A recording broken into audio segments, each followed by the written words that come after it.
Tervetuloa lämpimästi messuille ja nyt päästään itse aiheeseen ja Suomen kääntäjäosuuskunnan ja tietysti myöskin SA-päivien tietoiskulavalla käydään aiheeseen kiinni. Mennään vähän tulevaisuuteen vuoteen 2029 ja puhutaan kääntämisestä. Mitä se pitää sisällään, siitä kuullaan seuraavaksi, joten Ulla, olepa hyvä. Kiitos kovasti ja huomenta kaikille.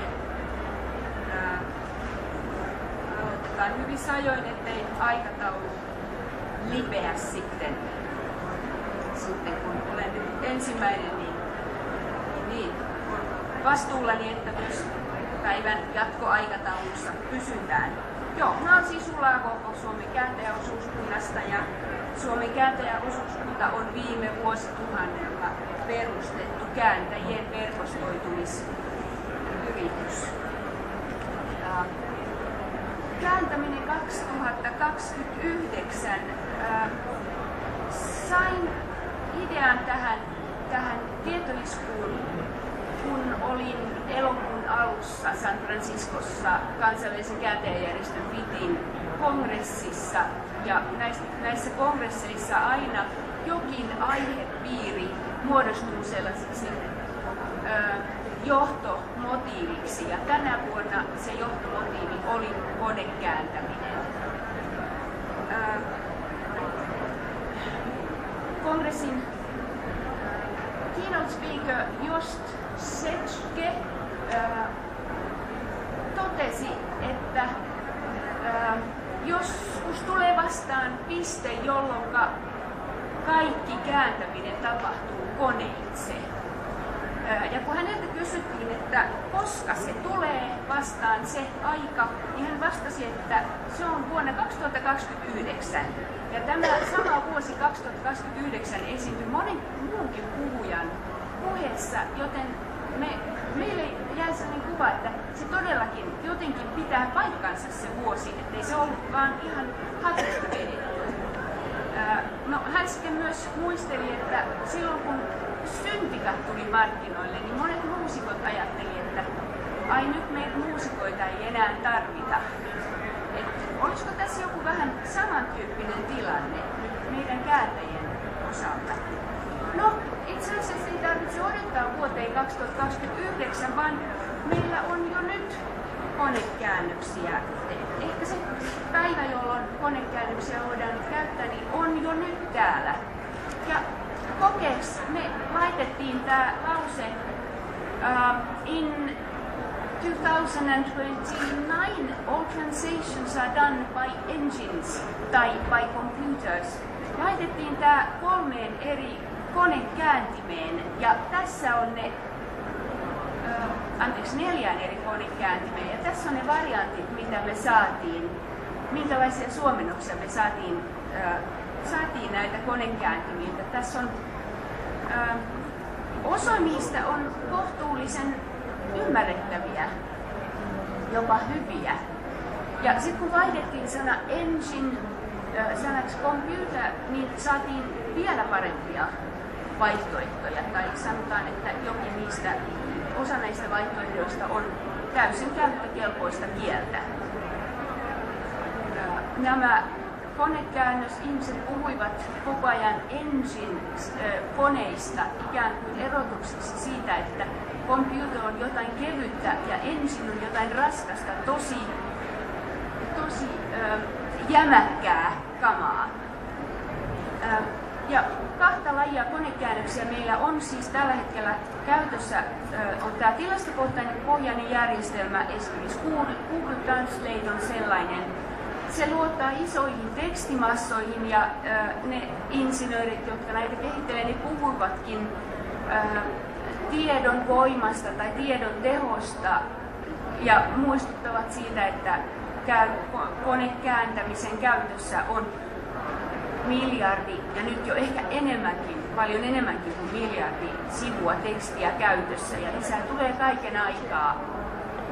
Ja koska esimerkiksi Google poimii näitä tekstejä nettisivuilta, niin voi olla, että osa niistä teksteistä on myös konekäännettyjä. Eli sinne konekäännöksen käyttöön tulee konekäännettyä aineistoa.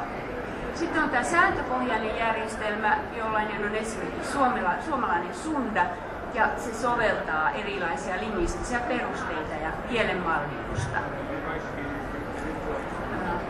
No, jos kieltä todellakin voidaan kääntää koneella, niin mitä tapahtuu sitten kääntäjälle ja mitä tapahtuu kääntäjän asiakkaalle? Kääntäjälle jää jälkieditoijan rooli. Post-editorista puhuttiin siellä San Franciscon kongressissa. Ja asiakkaalle jää tietysti ymmärtäjän rooli. Ymmärrettiinkö vai ei? No mikäpä siinä, kyllähän me tälläkin hetkellä teemme paljon editointityötä. Mutta mitä jälkieditoija pitää sitten tehdä sille tekstille? Teksti pitää editoida huomattavasti nopeammin kuin sen kääntäminen alusta pitäen veisi aikaa. Ja editoinnissa pitää pitäytyä minimi-editointiin, koska kustannuksen on oltava minimikustannus. Mutta tämä ei ole siis mitään uutta. Jo 1985 EUn käännösyksikön tämmöinen Emma Wagner ehdotti ohjeita jälkieditoijalle ja hän sanoi, että pidättäydy mahdollisimman paljon raakakäännökseen, äläkä käytä aikaa tutkimiseen. Siis ei saa selata kauheasti lähteitä ja ei saa tehdä hirveästi taustatyötä, jos editoi tekstiä, koska kaikki tämä taustatyö ja lähteiden selaaminen vie tietysti aikaa ja jälkieditoijan työmäärälle asetetaan melkoisia odotuksia. Hänen pitäisi tehdä 2500 sanaa tunnissa ja 5000–10 000 sanaa päivässä. Se on aikamoinen määrä tekstiä. No, mitä seurauksia tästä on? Jatkossa ja itse asiassa jo tällä hetkellä tänään. Yksi on se, että laadun käsite muuttuu tai vähintäänkin hämärtyy. Ja on paljon ihmisiä, joille laatu on jo nyt hämärä käsite, etenkin kun on puhe tämmöisestä immateriaaliasiasta kuin teksti tai puhe. Monet eivät myöskään välitä laadusta, vaan heille riittää, että asiasisältö välittyy. Ja on hyväksyttävä myös se, että koneen käsittelyn jälkeen osa tekstistä jää kääntämättä, koska siellä koneessa vaan ei ole löytynyt sitä sopivaa tekstipätkää, vastaavanlaista tekstipätkää, jolla se kone olisi korvannut sen käännettävän tekstipätkän. Ja välillä lopputulos on käsittämätöntä siansaksaa. Mutta vaarallisinta on kuitenkin se, että lause vaikuttaa hyväksyttävältä kieleltä, mutta sen asiasisältö on kääntynyt väärin. Eli että se lause on ikään kuin ihan ok, mutta se ei välitäkään sitä alkutekstin sisältöä. Tämä on aika tyypillistä, jos esimerkiksi Venäjästä käännetään englantiin, niin usein Venäjälle tyypillinen kaksoisnegaatio kääntyykin myönteiseksi englannissa. Kääntimet, käännöskoneet ovat usein lausekääntimiä, joilta puuttuu kyky ottaa laajempaa kontekstia huomioon. No, kääntäjän tekijyys ja tekijänoikeus hämärtyy tietenkin. Se on ihan selvä juttu. Kääntäjiä jo nyt kehotetaan syöttämään omia käännösmuistejaan internettiin ja niin edelleen kaikkien käytettäväksi. Kehotetaan, että jakakaa tekstejänne, antakaa mahdollisimman paljon ulos kaikkea, mitä teette.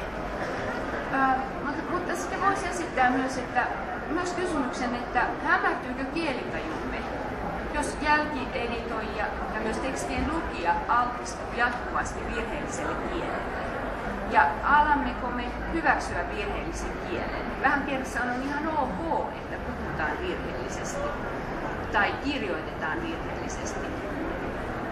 Ja jälkieditoijan tehtäviä tarjotaan paljolti nuorille kääntäjille, jotka ovat vähemmän ennakkoluuloisia. Toisin sanoen, heillä on vähemmän vaihtoehtoja, heillä on vähemmän työtilaisuuksia, heidän on otettava vastaan se, mitä tarjotaan. No, sitten voisi kysyä myös, kuka vastaa virheistä? Ei kukaan. Jos meillä on ihmiskääntäjä, niin hänet voidaan aina saattaa vastuuseen hänen tekemästään virheestä. mutta konekääntämissä näin ei ole. Jos te laitatte tekstinne Googleen ja saatte sieltä Google-käännöksen, niin eikä siitä kukaan sitten vastaa. Se on ihan teidän omalla vastuullanne, että mitä te sieltä saatte. No kuka vastaa salassapidosta? Kääntäjä on kuitenkin velvollinen pitämään salassa hänelle työn kautta tulevat tiedot. Google taas on avoin ympäristö ja kaikki sinne syötetyt tekstit menevät osaksi valtavaa tekstimassaa. Ja Googleahan voi käyttää myös käännösmuistin yhteydessä, jolloin myös käännösmuistiin syötettävä teksti siirtyy Googlen tekstimassojen joukkoon. No, miten asiakkaan tulisi sitten suhtautua konekäännökseen? Periaatteessa konekäännös on kuitenkin joissain tilanteissa ihan ok ja ajaa asiansa. Mutta kannattaa välttää epärealistisia odotuksia. Konekäännöstä ei voi käyttää kaikessa kääntämisessä, vaan sen käyttöala on rajoittunut, tai ainakin toistaiseksi se rajoittunut tarpeeseen selvittää pikaisesti, mistä tekstissä on kysymys ja mitä sen sisältö suunnilleen on. Ja kannattaa kerätä käyttökokemuksia, tehdä niistä johtopäätöksiä ja kokeilla mieluiten, ainakin aluksi, isoilla kielipareilla. Etenkin siellä USAssa tuntuvat uskovan, että verrattain luotettavia englanti-espanja-käännöksiä voidaan tuottaa koneitse. Ja asiakkaan ei kannata luottaa konekäännökseen silloin, kun sisällön tarkka välittyminen on olennaista.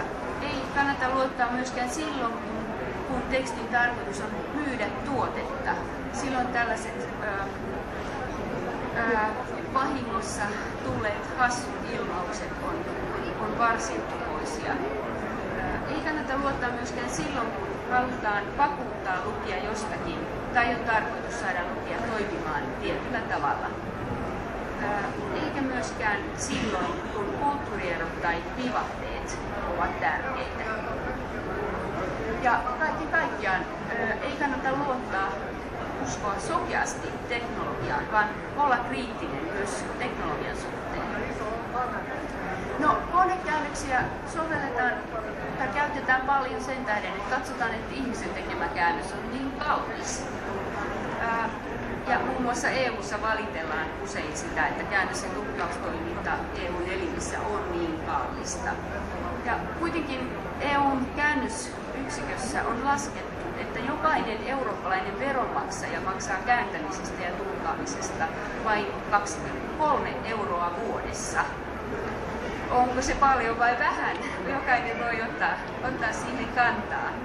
Ja kun me eletään Euroopassa monikielisessä ympäristössä, niin tässä haluaisin lainata Umberto Ecoa, joka sanoi, että Euroopan kieli on käännös. Ja lopuksi haluaisin kutsua teidät kaikki kääntäjäosuuskunnan messuosastolle 5M61, jossa esitellään myös konekääntämistä ja vertaillaan sitä ihmiskääntäjän tekemään tuotteeseen. Ja osastollamme on yleisökilpailu, jossa voi arvata, mikä käännös tai kumpi käännös 2 käännöksestä on ihmisen tekemä ja kumpi koneen. Tervetuloa siis tutustumaan osastoomme. Kiitos.